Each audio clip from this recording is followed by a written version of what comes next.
For Florence Mundirwa from Goda Granites as a sales and marketing manager.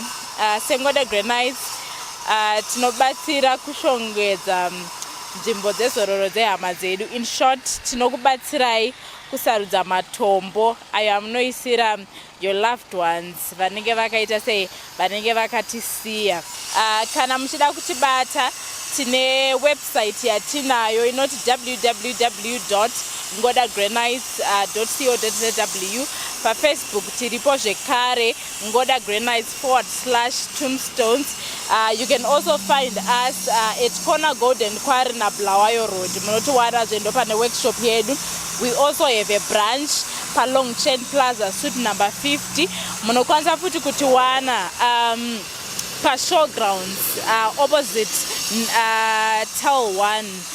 Then kana muchida kutibata pa phone number munotibata pa 0714-839-761 or 0774-140646.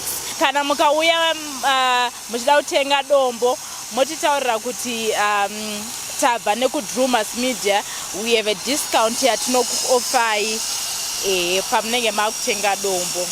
Chera Shumba nguva dzese ndindogara chikukwasai chimbondimhoresai ndozati muri chihera asi ndiri baba akadi shumba ndekuno chikara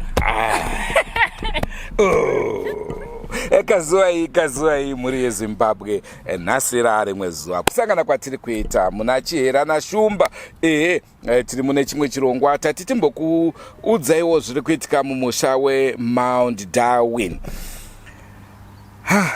Pakaipa kunzima muli yeZimbabwe singiyalibingelela ngethemba lapha elikhona likahle ngethemba impilo zenu zikamba kahle nxa zingahambi kahle chana litshela ngazo zonke izikhathi ukuthi fonelani Drewmas Media sikwanisa ukulihlanganisa labakwanisa ukulincedisa kodwa namhlanje asibuyanga phela labancedisayo sibuye kuzolitshela indaba ezenzakala eMount Darwin. Tangoda kuti tigare tapa warning kune vaye vanotita igaga chirongwa chino hachisi chenyu hapana gaga iri kuitika tichange tingotaura dzimwe nguva apo neapo chikupewa mapicture ezvacho zvinenge zvichiitika asi chirongwa chino tiri kutozongotaura kubva kwekutanga kusvika kwokupedzisira. Naizvozvo kana uri mumwe wevaye vanotita igaga aiwa motiregerera chirongwa chino hachisi chenyu. So mule Zimbabwe njengoba le muzwa uAndrew City namhlanje phela kulabantu labana baja uthi nxa uqalisa behle bethi uthini gaga namuhla asithi gaga ngoba yitho esikhulumayo yitho esiliphathela indaba ezikhona kule zinye indaba esizabe sikwazi ukuthi nxa sikhuluma silinike phela le proof yamampikitsha. Ngiyakwazi ukuthi kulabanye abathanda kunjani ukuthi hayi sicelana ukubona proof. Tine nhau dzinokwana kuita nhatu dzakaitika paMount Darwin recently. Mbiri dzacho tine umbo yekupedzesera iyi yekumapurisa iyi tiri kuedza kubata vezita rapi vatiudza kuti zvakaitika here izvozvo kana kuti hazviko. Asi nhau yekutanga ndeye munhu akatsva nemoto mushure mekunge aba mota.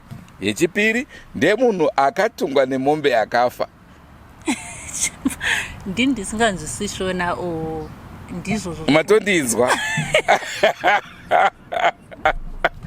zvimwe zvatinotaura muri Zimbabwe ka hongu scientifically or mathematically politically zvinogona kunge zvichitsanangurika kuti aiwa apa chakaitika ndichakati apa asi isusu zvedu tiri vanhu vatema tinotongobvunza kuti kwezvaitika why in how far zvafamba sei kuti zvizodaiso zvichiitika.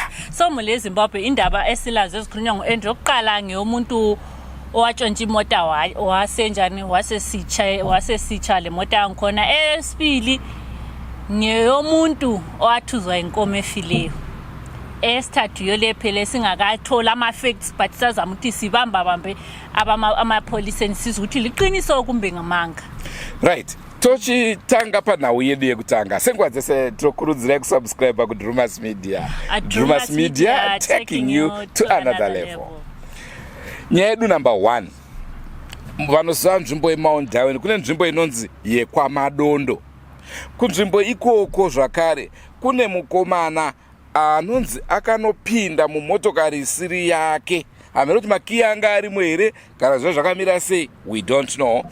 Ndokubva amutsa mota kubaka uko kwakutiza nemota, right. Achibva mashopse kwamadondo muchidust road, so chinonopinda muthird road. Paanopinda muthird road ipapo hanzi akabva arova pore magetsi, mota yaita accident. Ndokubva yabata moto, iye akabuda mota achibvira, ndokubva atiza for close to 200 meters, ndobva moto wazomukurira, ndokubva azofa. Mule Zimbabwe njengoba limuzo Andrew, kuthiwa kulo muntu eMount Darwin kuthiwa kwamadondo. KwaMadondo. So kuthiwa kulo muntu owathe ezitshela imoto yakhe ngene emashops, omunye nje wazibona nje ehlakaniphile wangena emoteni, asikwazi ukuthi amakhiye ayekhona kumbe kwakungela amakhiye, kodwa wangena emoteni wavusa imota wanjani wabaleka le moto engakahambi vele indaweni desibile sewuphomba usuka nje ku-Dusty Road usiya ngaphi, usiya lapha eTareni, asosibanga eside nje wachayelela ku-Epolinda Markets, wahle kwaqa imoto yahle yaqalisa ukuthi. So ethe isitsha yena waphuma enjani, waphuma la esenjani esebhebha, engakahambi isikhathi eside umlilo lwana wabhebha kakhulu waze wafa. Izvozvo vazhinji vanokwanisa kutaura kuti zvinoitika. Mota inobata moto, uyezve munhu anoita se anotsva, but pakuzobuda kwemunhu achimhanya kusvika azokurirwa nemoto ndopanotipa maquestions. Asi izvozvo hazvo haisi nyaya. Nyaya yedu iri pamuridzi wemotokari. Vatakataura navo vari nzvimbo yeMount Darwin vanoti muridzi wemota iyi muzvizuva zvapfuura izvo akatenga mota yake akabva nayo kuSouth Africa, ichisvika muZimbabwe yakaita accident iri nyowani. Ndobva tati zvapfuura. Ndobva atenga imwe BMW red ane mine hunter zvegold, iri pamaini pake yabva yaroerana neimwe motokari zvakare yepamaini ipapo, dzarowana pachadzo. Zviri kutipa maquestions nawo kuti sei zviri kuitika kwaari zvinhu zvakadai so. Chekupedzesera zvinonzi sekuru vake zvakare vakashayika, vafa vakangoita kudonha. Nzvimbo yavakadonhera sekuru iyi nepakaitikira tsaona yakazopisa mota less than 200 meters away. Zvotobva zvatishamisa kuti zviri kungoitika panzvimbo 1 kumunhu 1. Chirudzii hatisati takwanisa hedu kumubata muridzi wemotokari, timubvunze kuti ndaisawira zvimire zvakanaka here mumatare. Fakaipa. So mule Zimbabwe indaba ekhona isiyo ukuthi kulo muntu watshontsha imota wafa. Indaba ekhona ngokuthi umnikazi wemota owayetshontshelweyo oqala wathethenga imota isuke eSouth Africa, ifika nje emzini wakhe vele isanda kufika yaba yayenza accident. Okwesibili wathi ethenge enye iBenz BMW red, yanjani la yenza accident eminini yakhe ngumuntu nje odila ngentozani zegolide. Njalo futhi uthwa ukhulu wakhe uthe wabhubha, but lapha abhubhela khona ku less than 200 meters from lapho okutshele khona umuntu etshontsha imota yakhe.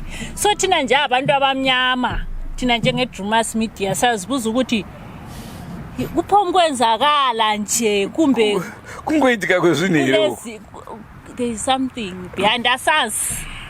Izvo ndo zvatisingazivi. Zvinonzi zvakare murume ati kutaura nezvake uyu mazuva apera aya akambobata gold rakawandisisa kuwandisisa, hanzi zvakatoita mukurumbira wokuti aiwa pawanikwa goridhe. Saka zvino zvinongoramba zvichitishamisa kuti chiko chiri kutora nzvimbo. Ndonhau yaitika unyoro huno haina 2-3 days nyaya yaitika iyoyi.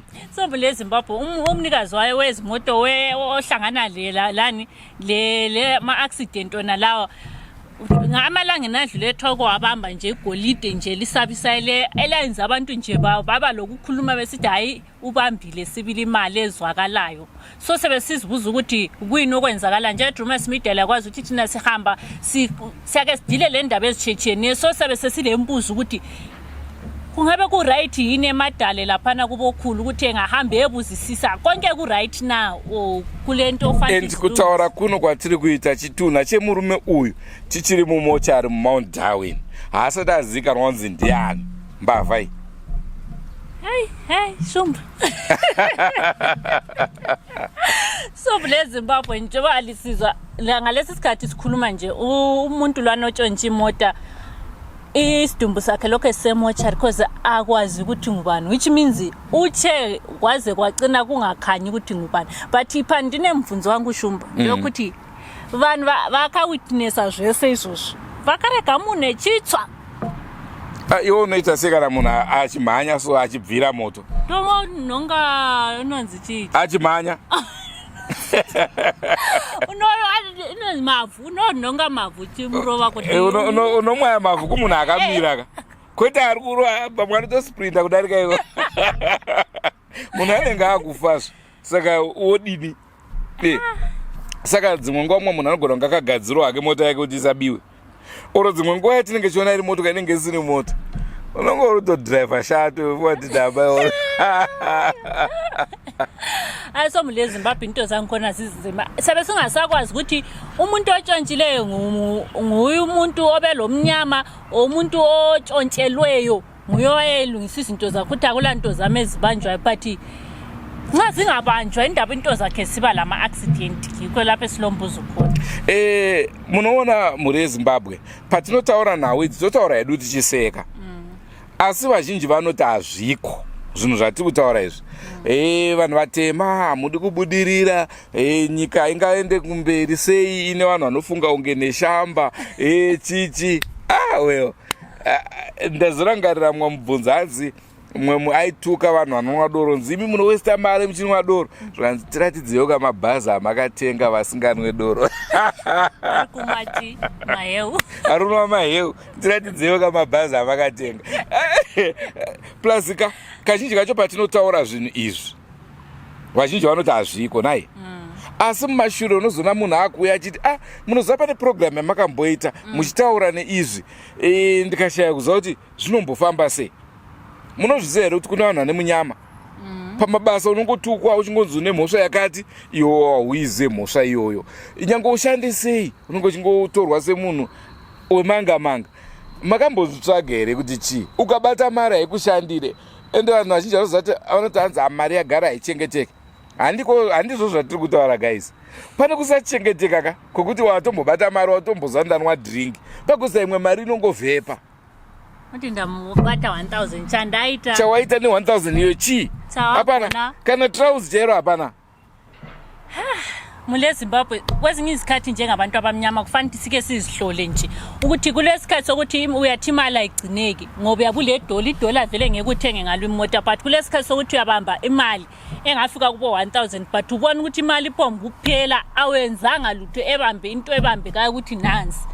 so kufanele sikulihlale phansi nje ukuzibuza emsebenzini ngupomba kungohlala upomba ufakelwa yonke into nje ngathi wenza okubi nguwe ngazi usebenze njani into zakho azikhanye nje abantu bayibona ngani uyadlala so onkunya ngumnyama nje kuyakufanele nje sike ukubone nxa lingabathandaza lithandaza nxa lingabantu besintwini hayi phela udinge phela ogogo labo khulubeke bekuthi bekufaka emanzini nxa ungamapostori asi munoona vanhu vanoramba zvinhu izvi vamwe vacho masvikiro asi havazvizive vamwe vacho makombwe chaiwo havazvizive hazviko hazvina musoro chichi chasangana one day aiwa hatinosvikira kukuwana chete tinoziva kuti zvichakuwana saka ipapo ndo patichati kaiwai mwakadini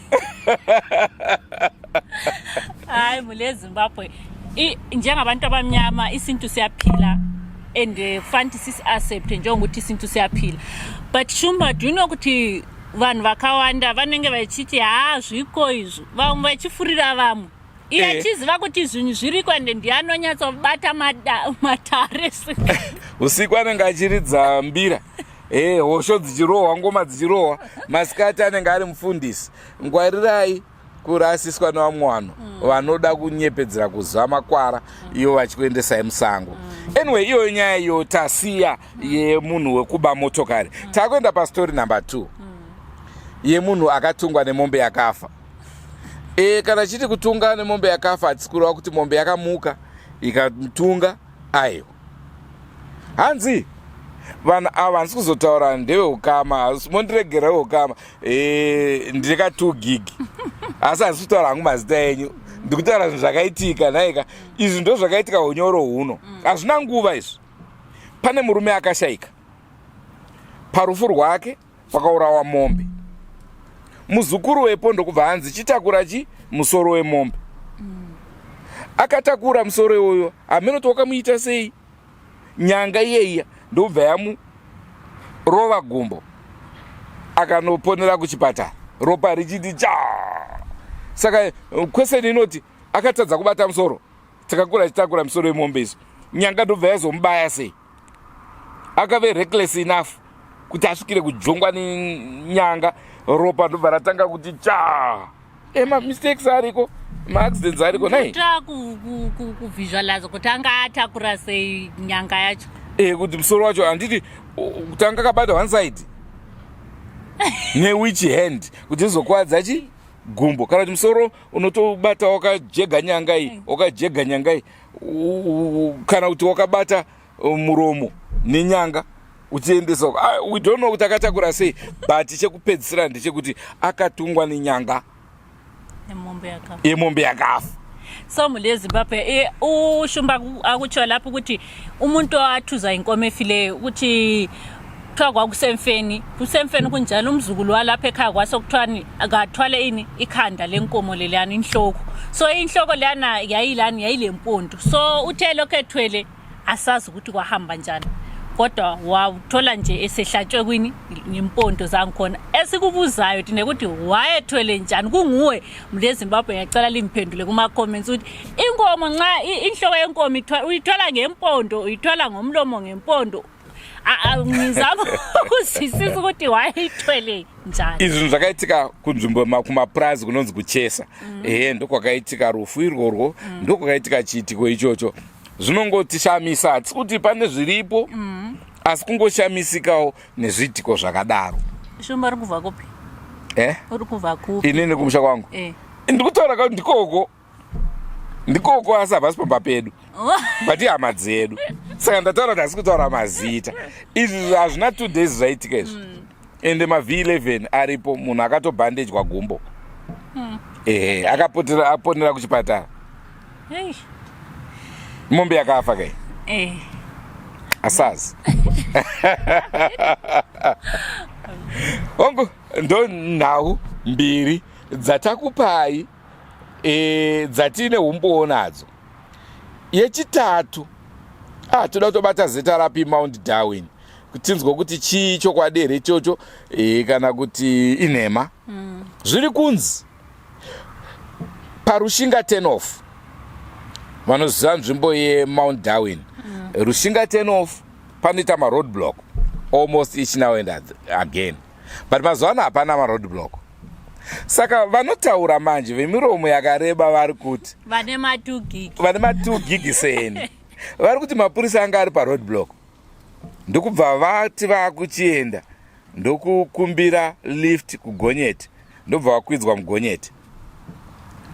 Asi vakazongoona vasvika papolice camp vaine madhiramu avo kuti vaburuka sei, gonyeti raenda kupi. Nyaya iyoyo toda kutomboverifya, tifonereiwo mutiudze chokwadi mapurisa epaMount Darwin police kuti zvakaitika here izvi. Kana zvakaitika tichadzoka futi nacho chirongwa icho tinyazotaurira vanhu, uye tichada kutonzwa kana kumutauro wemapurisa kuti zviriko here zvinhu zvakadai so, kana kuti ndevaya vanenge vashayiwa nyaya vongotaura zvisiko. Zvese nhau dzatakupa idzi dzakaitika munzvimbo yeMount Darwin. Hatisina umboonayo, ndiyo yekupedzesera yemapurisa akatakurwa negonyeti. Mule Zimbabwe okuchonga Andrew kuti tokola mapolisa ku10 Rushinga ayiseqedile iduty yathi sebona igonyeti yathi hayi bacela uncedo ukuthi sicela nisithwale lesithiya ngaphi lapha esiyehlela khona. bathe bacela sibili bangena bona I think ngokukhulunywa kwakhona kukhanya ingani wazibona bengena kuphela basebecina sebebona sesehlile balamadrum igonyetha basayiboni abakwazi ukuthi bayehle njani so into nje ekhulumwe kuchine vanhu ere patene ofeacho mapurisa izvozvo hatisiri kuitira ipapo roadblock akuitira mudhuze nemutown saka vanhu vari kuti tikaita kuti vamuvhe kudaro ndiyo nyaya iyoyo asi tinoziva kuti tiri maoperations emapurisa vanoenda pavanoda nezvikonzero zvakasiyana asi kuti tizoziva kuti sei why the sudden shift vamwe vatibata vati aiwa ndezvenhema vaive vanoitira apa ndeve station vanoitira apo ndeve traffic saka ndosaka muchiona zvichisiyana asi chitiko chakadaro hachina kuitika asi munhu achanga achitaura kuti handina umbowo hwekuti hachina kuitika saka nhasi nesu hatinachi umbowo hwacho iwowo so mule Zimbabwe khonapha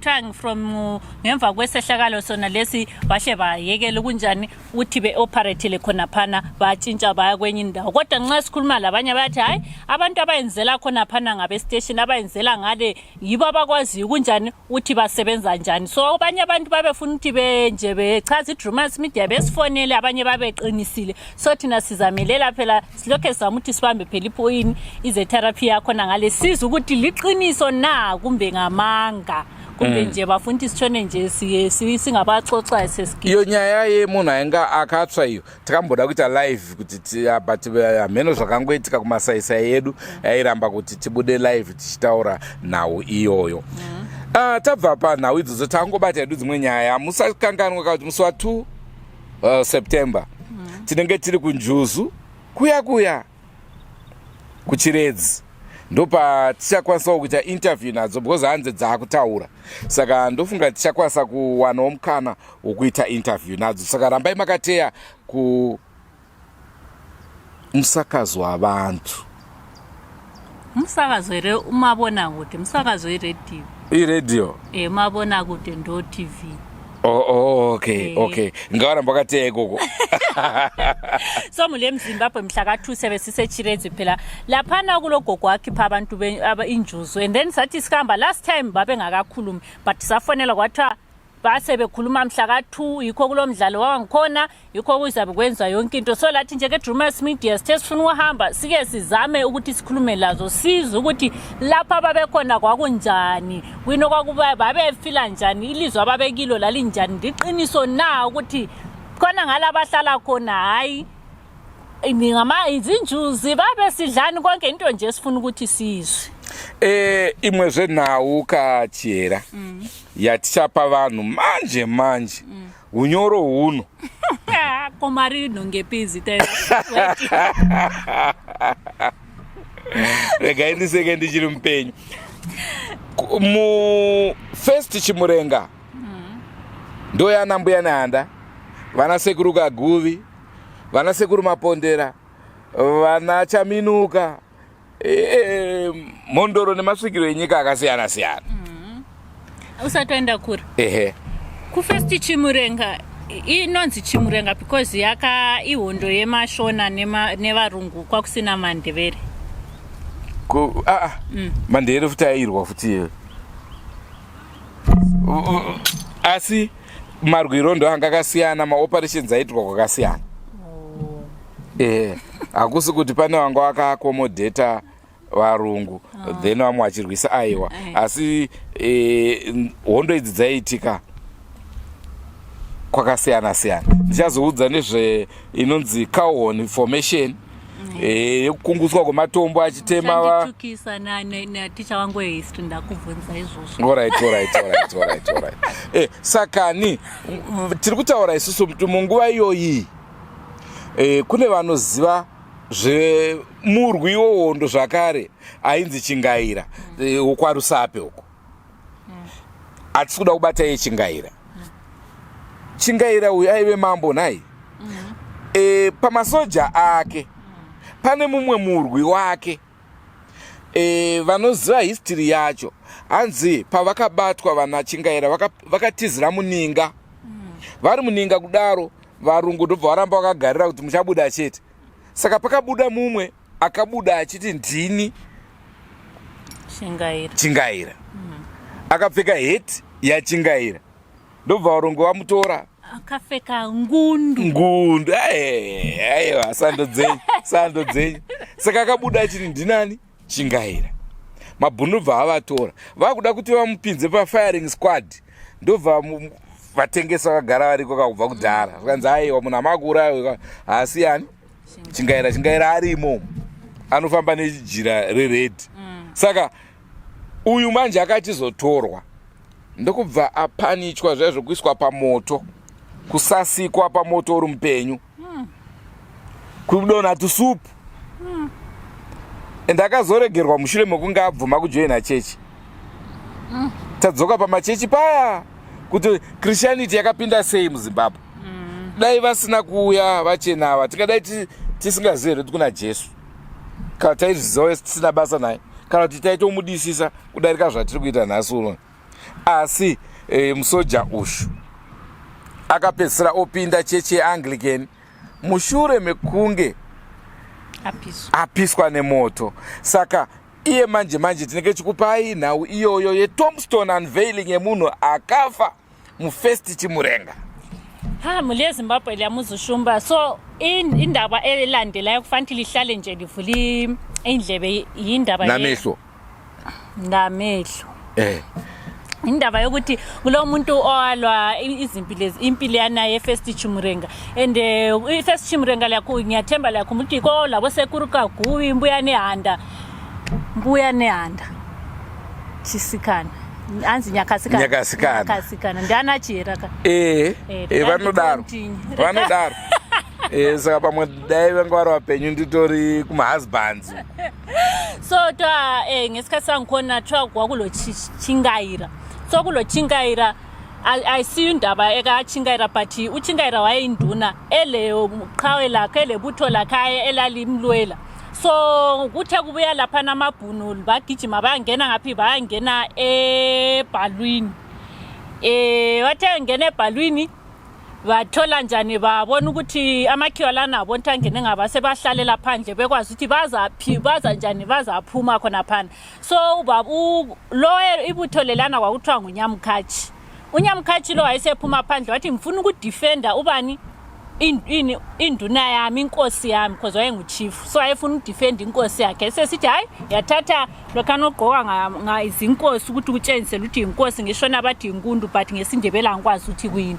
Waphuma phandle wathi hayi mbulala nini yimubani yimuChingaira. Abantu ababekhona kulala abana ababethengisa abantu basesithi hayi lo ukayisuye nguNyamkhathi esimaziyo uChingaira uphakathi. So basethatha uNyamkhathi ibutho lenkosi liyana bathatha bayamthotsha lokhana ukuthi babe emfake emlilweni ingani bayamosa yena ephila. After that kwathi uthi size sixolele ukuze ehambe ejoina iAnglican. So sikubuza thina ukuthi ukujoina kwakhe lokho kweChurch kwaye kukufuna kwakhe okwakuyiju to angarwadziswa. Tinowaziva chena vasinganyasozovarongoka ngagedza tinyarara nezvatozonzi tiri maracist. Aiwa agedza tinyarare.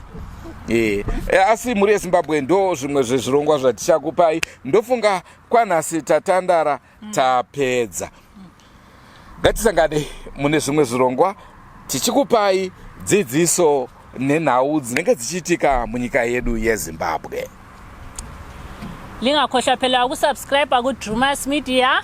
Drewmas Media taking you to another level. Chera. Shum. Ndokudai. Neniyo. Muri yeZimbabwe ndinokudai. Salute. Musare zvakanaka. Aiwa taisa zvanza taombera.